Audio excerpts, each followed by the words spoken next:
ini saya berada di Desa Mandoang untuk melihat sumber mata air yang diberikan informasi oleh Pak Perbekal dan masyarakat untuk nantinya digunakan sebagai air minum atau dikelola dengan sistem pam simas nantinya. Dari pengamatan kami turun bersama warga, bersama Pak Perbekal, juga PDAM dan dinas terkait. Kami turun di 3 tempat tadi, pertama di Yang Api, Tirta Muncrat, dan Suranadi. Dari semua itu memang kalau kami lihat total air debitnya mungkin sekitar 5-6 liter lah. Nah tentu kalau dihitung jumlah penduduk Mandoang 500 KK tentu memerlukan air sekitar 5 liter per detik untuk bisa dikelola dengan sistem pam simas.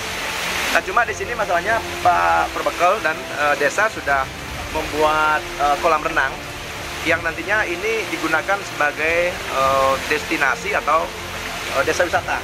Ya tentu ini juga harus dipikirkan dan nanti saya tugaskan Dinas PU dan PDAM dan desa juga duduk bersama untuk memastikan kira-kira berapa debit ini akan dipakai untuk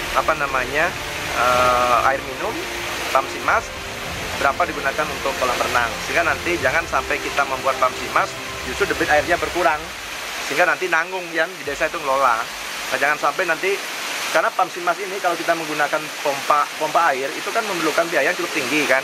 Jangan sampai nanti kita bilang biayanya tinggi karena tidak maksimal. Jadi pam simas itu akan maksimal kalau mata airnya naik maksimal dan penggunaannya juga maksimal ya, sobat bekalnya. Jadi konsep bisnis juga harus masuk di sini. Nggak boleh kita naikkan saja, apalagi nanti setelah naik itu tidak berjalan sama sekali.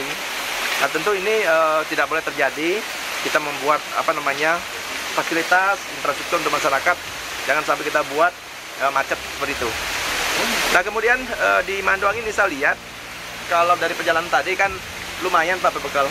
Sebenarnya kalau kita mau bikin trekking di Mandoang ini untuk menjelajah mata air, mungkin di sini cocoknya seperti tadi tempat melukat, kolam renang, silakanlah.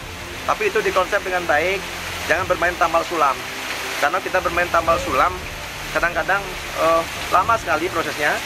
Lebih baik nanti di desa kalau memang ada konsep besar dan tentu tidak berakhir di tatanan output, tidak berakhir oh saya mau bikin ini selesai. Tapi Pak Perbekal dan jajaran bisa memberikan asumsi kira-kira dengan proyek itu bikin desa wisata, apa yang akan dihasilkan. Karena sekarang semua kegiatan itu tidak berbicara di tatanan output, itu sampai pada outcome.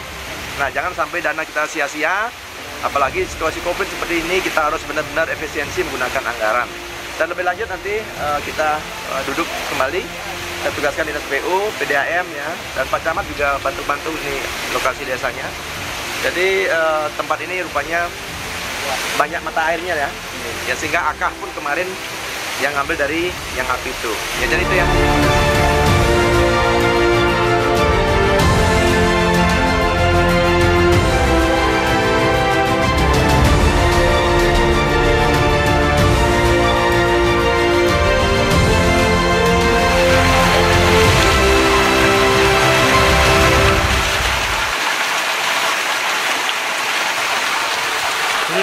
Seger.